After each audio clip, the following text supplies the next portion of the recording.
नमस्कार दोस्तों, स्वागत है आपका एक बार फिर। आज हम भारत के संविधान की यात्रा को शुरू कर रहे हैं।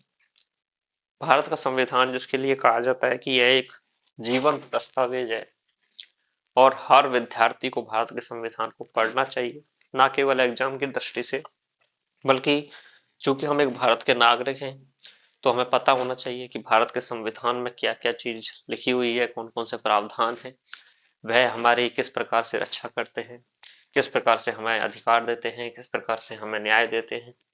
उन सभी का पता होने के लिए हमें भारत के संविधान का ज्ञान होना आवश्यक है। हालांकि हमारा जो पूरा जोर रहेगा वह एग्जाम के पॉइंट ऑफ व्यू से रहेगा कि हम एग्जाम के पॉइंट ऑफ व्यू से किस प्रकार से क्वेश्चंस को हल कर पाए। लेकिन हमें इस तरह से भी संविधान को पढ़ना है कि क्या हम एक अच्छे नागरिक बन सकते हैं, संविधान की जानकारी हमें है तो हम किस प्रकार से भारत के संविधान को लागू करने में और उसे एक जीवन दस्तावेज बनाए रखने में किस प्रकार से अपना योगदान दे सकते हैं। तो आर्टिकल 1 से हम शुरू कर रहे हैं और 95 मतलब 395 तक हम लेके जाएंगे इस पूरे यात्रा को। और हो सकता है सारे अनुच्छेद हमारे काम के ना हो, सारे अनुच्छेद हमारे ज्यादा इम्पोर्टेंट ना हो, लेकिन जो अनुच्छेद हमारे लिए ज्यादा इम्पोर्टेंट होगा उस पर हम ज्यादा टाइम देंगे, जो कम इम्पोर्टेंट होगा उसे एक निगाह से निकालेंगे जरूर।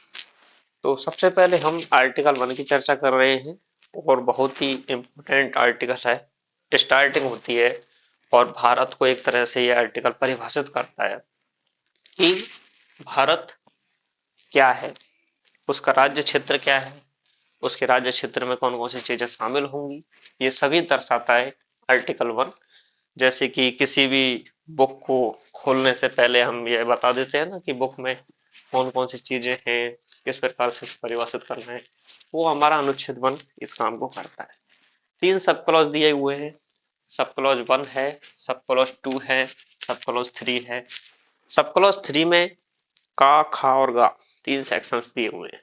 इसी प्रकार से यह हमारे बेयर एक्ट में लिखा हुआ है। बेयर एक्ट में आपको दिखा देता हूं। बेयर एक्ट आप जरूर ले आए। बेयर एक्ट है ये, सेंट्रल लॉ पब्लिकेशन का। इस बेयर एक्ट को आप जरूर लें और इसमें हिंदी और इंग्लिश दोनों लैंग्वेजों में चीजें दी हुई हैं। तो जहां प्रावधान हमें हिंदी में समझ में नहीं आएगा उसे हम इंग्लिश में पढ़ लेंगे। तो बेयर एक्ट को जरूर रखें अपने पास और as it is bare act में इसी तरह से इसको लिखा हुआ है।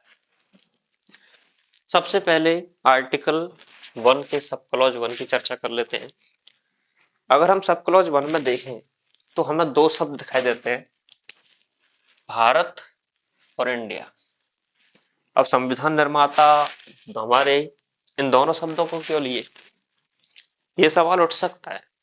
क्या भारत भारत के काम नाम से काम नहीं चल सकता था?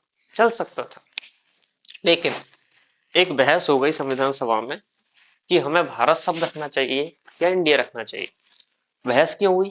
बहस इसलिए हुई क्योंकि अंतरराष्ट्रीय स्तर पर भारत जो जाने जाने लगा था वह इंडिया के नाम से जाने जाने लगा था। इंडिया के नाम से हमारे संयुक्त राष्ट्र संघ में जो मेंबरशिप हमें मिली थी वह भी इंडिया के नाम से मिली थी। तो कुछ विद्वानों ने कहा कि हमें इंडिया शब्द को हटाना नहीं चाहिए, उसे भी रखना चाहिए। और भारत शब्द है वो हमारी संस्कृति से जुड़ा हुआ है, क्योंकि हिंदी हमारी एक तरह से पूरी संस्कृति को दिखाती है। भारत, तो भारत अर्थात इंडिया दोनों ही शब्दों को हमारे संविधान निर्माताओं ने शामिल कर लिया कि हम दोनों को ही शामिल कर लेते हैं, इसलिए दोनों को शामिल किया गया है, भारत अर्थात इंडिया। अब इम्पोर्टेंट ये इम्पोर्टेंट इतना नहीं है लेकिन पता होना चाहिए। राज्यों का संघ होगा, ये इम्पोर्टेंट है। राज्यों का संघ आखिर ये है क्या? देखिए, अगर हम अमेरिका को देखें, जब अमेरिका का संविधान बना था तो वह एक परिसंघ था। बाद में कॉन्स्टिट्यूशन में अमेंडमेंट करके और उन्होंने कैसे उसे संघ में बदल दिया। परिसंघ क्या होता है? परिसंघ में जो राज्य हैं, जैसे कि राजस्थान है, जैसे कि गुजरात है, मध्य प्रदेश है, उसके पास ये राइट आ जाता है कि वह संघ से अलग हो सकता है, यानी कि वह अपने आप को एक स्वतंत्र देश घोषित कर सकता है संघ से अलग होकर। इसी प्रकार के अधिकार अमेरिका के राज्यों को थे। कब थे? जब वहां का संविधान लागू हुआ था। आज नहीं है। आज की डेट में ये राइट जो वहां की 50 स्टेट ऐसी हैं, वहां पर 50 स्टेटों से मिलकर बना हुआ है अमेरिका, आज की डेट में आज नहीं है। ये अधिकार आज नहीं है। आज वहां कोई भी राज्य, जैसे कि मान लीजिए कैलिफोर्निया है, वह अलग नहीं हो सकता। किससे? संघ से। पहले था। इसके लिए वहां एक गृह युद्ध छिड़ गया। ये संशोधन ऐसे ही नहीं हो गया भाई। स्टार्टिंग में तो संविधान में अमेरिका ने रख दिया परिसंघ है, लेकिन जब बात आई कि कुछ राज्यों ने मांग कर दी कि हमें स्वतंत्र होना है, हमें अलग होना है, हमें नहीं रहना, तो फिर संविधान निर्माताओं ने देखा कि ये तो हमने जिस उद्देश्य से इसको बनाया था वह कहीं ना कहीं टूटता हुआ नजर आ रहा है। क्यों? क्योंकि जब ऐसे ही एक एक करके लोग, जो राज्य हैं, वह अलग होने की मांग करते रहेंगे, तो संघ बिखर जाए, उसमें यूनिटी नहीं बचेगी। और हमें बिखराव को तो रोकना है। इसलिए हमारे संविधान निर्माताओं ने पहले ही, स्टार्टिंग से ही, फर्स्ट डे से ही राज्यों का संघ घोषित कर दिया। राज्यों का संघ घोषित कर दिया। इसका मतलब ये है कि राज्यों को संघ से अलग होने का अधिकार नहीं है। ना केवल अलग, यहां तक कि राज्यों को इतना भी अधिकार नहीं है कि वह अपने क्षेत्र, सीमा, नाम इनमें परिवर्तन कर पाए। यह अधिकार भी किसको दे दिया? संसद को दे दिया। संसद को दे दिया मतलब संघ को दे दिया। तो अगर कल को राजस्थान का राज्य विधानमंडल यह चेष्टा करे कि मुझे तो राजस्थान का नाम चेंज करना है या राजस्थान की सीमा में चेंज करना है, तो नहीं कर सकता। क्यों नहीं कर सकता? क्योंकि यह अधिकार संविधान निर्माताओं ने किसको दिया है? संघ को दिया है, अर्थात संसद को दिया है। इतनी चीज क्लियर? सॉरी। आर्टिकल फर्स्ट का सब क्लॉज 1 यही बताता है कि भारत अर्थात इंडिया राज्यों का संघ होगा। ठीक है। राज्यों का संघ का मतलब मैंने आपको बता दिया, आपको समझ में आ गया। अब सब क्लॉज 2 पे चलते हैं। सब क्लॉज 2 क्या बताता है? राज्य और उसके राज्य क्षेत्र वे होंगे जो पहली अनुसूची में विनिर्दिष्टित हैं। First schedule. अनुसूची क्या होती है? हमारे भारत देश के संविधान में 395 तो अनुच्छेद हैं और 12 अनुसूचियां हैं। क्या मूल संविधान में इतनी थी क्या? नहीं। मूल संविधान में 395 अनुच्छेद थे और 8 अनुसूचियां थी। तो 12 कैसे हो गई? 12 हो गई क्योंकि समय समय पर इसमें जैसे जैसे परिस्थितियां बदली और जैसे जैसे हमें और अनुसूचियों की आवश्यकता पड़ी, तो उसमें ऐड होती चली गई, तो वह आज 12 हो गई। तो फर्स्ट अनुच्छेद सब आर्टिकल 2 क्या कहता है? राज्य और उसके राज्य क्षेत्र वे होंगे जो पहली अनुसूची में विनिर्दिष्टित है। इसका मतलब पहली अनुसूची में क्या है? पहली अनुसूची में लिस्ट है पूरे पूरे 28 राज्यों की और यूनियन टेरिटरीज की। क्यों?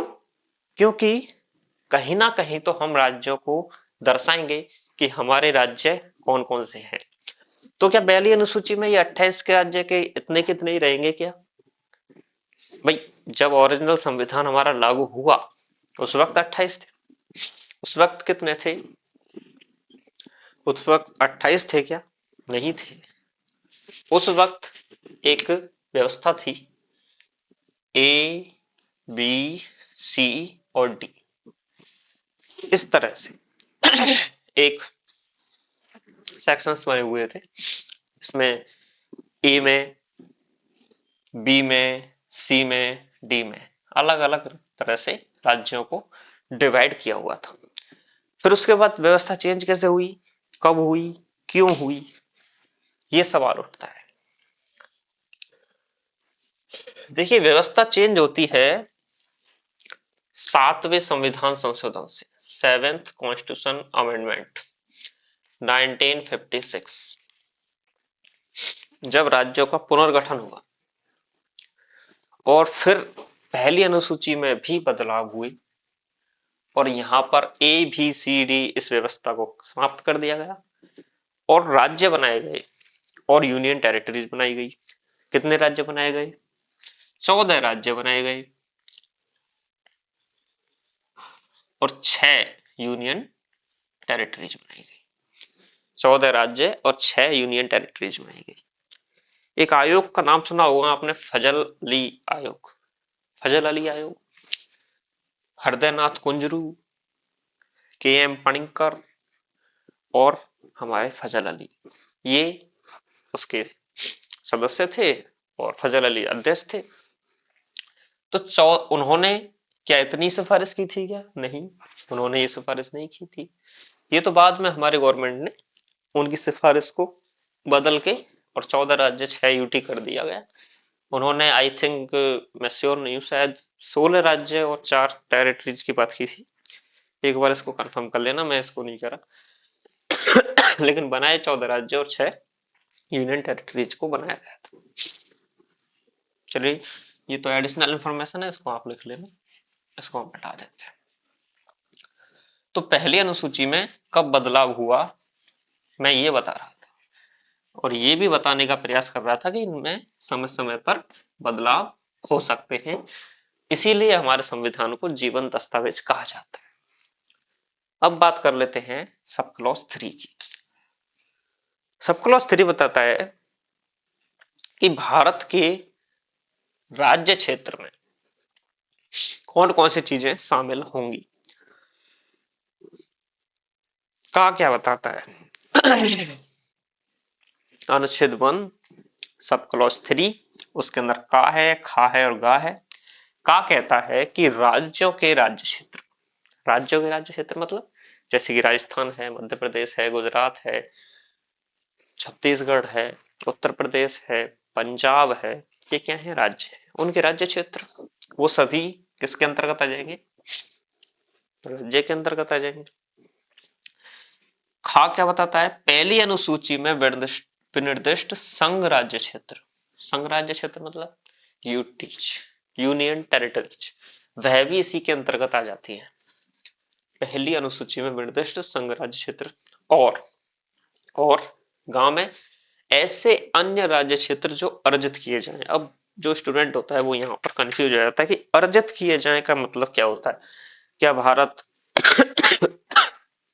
एक साम्राज्यवादी देश है? क्या भारत अपना विस्तार करने के लिए किसी दूसरे देश पर आक्रमण करेगा? क्या भारत किसी दूसरे क्षेत्र को एक्वायर करेगा? कर सकता है, किया भी है। 10th कॉन्स्टिट्यूशन अमेंडमेंट, दादर और नागर हवेली यूनियन टेरिटरी बनाया गया 1961 में। 12वां कॉन्स्टिट्यूशन अमेंडमेंट, गोवा दमन द्वीप को यूनियन टेरिटरी बनाया गया 1962 में। 14वां कॉन्स्टिट्यूशन अमेंडमेंट, पांडिचेरी को यूनियन टेरिटरी बनाया 1962 में। तो यह समय समय पर हमने एक्वायर किए हैं और विदेशी शासन चलता था किसी समय इन पर और इन्हें भारत ने आजाद कराया, इनको अपने अंदर शामिल किया। उसके लिए बकायदा संसद ने कॉन्स्टिट्यूशन अमेंडमेंट किया, इसमें संविधान में। तो इस तरह से अर्जित क्षेत्र, जिस तरह से ये अर्जित किए गए हैं, ये भी हमारे राज्य क्षेत्र में आते हैं। पहली अनुसूची में निर्दिष्ट संघ राज्य क्षेत्र भी आते हैं और इसमें हमारे यह राज्य क्षेत्र भी आते हैं। 3 तरह की चीजें आती हैं। एक तो राज्य क्षेत्र आता है जैसे कि राजस्थान है, दूसरा यूनियन टेरिटरी जाती है जैसे कि हमारी पांडिचेरी है, दादर एवं नागर हवेली है, और तीसरा हमारा अर्जित क्षेत्र आते हैं अगर हम समय समय पर जो भी क्षेत्र अर्जित करते हैं। तो यह अनुच्छेद 1 है पूरा का पूरा। आई होप आपको समझ में आया होगा। और आर्टिकल को शब्द सह याद करने का प्रयास करें, जैसा कि मैंने पहले ही बताया था।